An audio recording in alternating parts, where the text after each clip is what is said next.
People sure are getting emotional about Dogecoin. No, it's not going to be losing the Doge from the coin. People are obviously only reading the titles and looking at the thumbnails to my videos because I even lost some subscribers. These emotional investors are going to bring the FOMO, but just remember that emotional investing can get you caught, and if you can't handle a little bit of bearish clickbait, then maybe you shouldn't be invested anyway.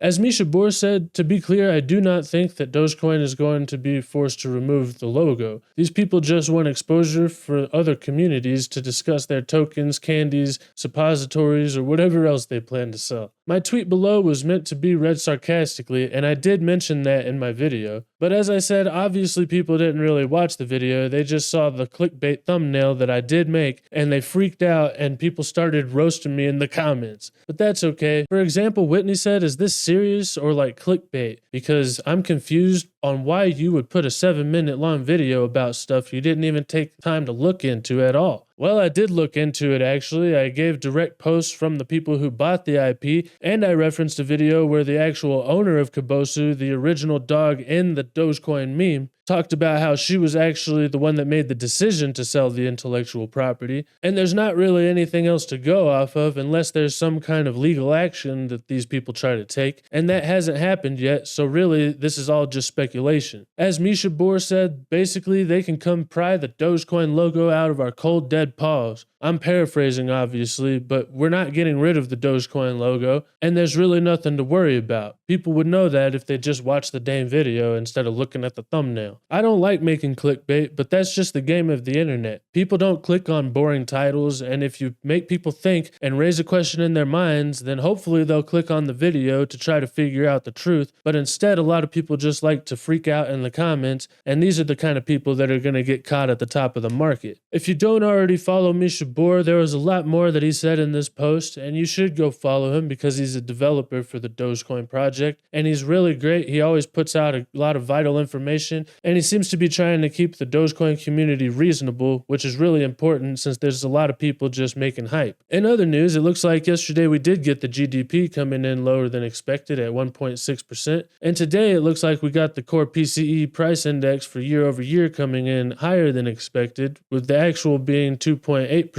and the forecast being 2.6%. This means that the economy is slowing down, but inflation is coming back. And now President Biden is supposedly pushing for a 44.6% capital gains tax, the highest capital gains rate ever in the US. Not just that, but he's also proposing a 25% tax on unrealized capital gains for wealthy individuals, and this is going to push innovation out of this country. According to this chart, it looks like back in the 70s, Jimmy Carter raised the tax rate to 40%, and a lot of people say that Jimmy Carter was the worst president ever. The result was a huge red wave across America, and after that, the tax rate was lowered back down to 20%. In my opinion, hopefully we're not going to be seeing these kinds of capital gains taxes being increased to these levels, but if it was to happen, I don't see how Joe Biden expects to win the next election. And to make sure that you can't escape these taxes, apparently the FBI is now warning against using cryptocurrency money transmitter services that are not registered as money service businesses. Apparently they don't want you to be using money transmitter services that do not collect know your customer information, and that's because they don't want you to move any crypto into a wallet that they can't track so that you can avoid taxes. This meme right here pretty much sums it up. Their plan is to print more money, causing inflation so that you have to invest in assets. Then they're going to put a capital gains on those assets, even if they are unrealized gains, so that you can never escape that inflation. And as I said in this post, this is it, boys. They're coming for every last ounce of freedom that you have left. Are we going to go down without a fight? And I didn't even get one like or post on this, so I guess people are going to go down without a fight from the looks of things. But I want to build a community of fighters, so if you care and you don't want to be taxed into oblivion, then go follow my X account at Only Good Channel and let your voice be heard, because the more voices that we can pull together, the more strongly we can stand up against tyranny. Finally, in just under a week and 5 days, we have the next FOMC meeting and the next rate hike decision. According to this CME Fed Watch tool, it looks like we've got a 97% chance that they're going to continue with the pause. And currently, it looks like we're not expecting a cut until probably all the way out in, I guess, September, maybe. Now that we've got data showing that the economy is slowing down and inflation is coming back up, all eyes are going to be on the Fed to see what they're going to say about their plans moving forward. Until then, we might actually just move sideways, but any movement could be reversed depending on what the Fed actually has to say. So let me know what you guys think in the comments. Is the Fed going to be more hawkish, sending the market lower, or are they going to be dovish, indicating an earlier rate cut than we're expecting, sending us skyrocketing to the moon? Either way, thank you guys so much for watching, and don't forget to hit that like and subscribe button if I brought you value. But most importantly, don't forget to do only good every day, and I'll see you guys next time. Bye.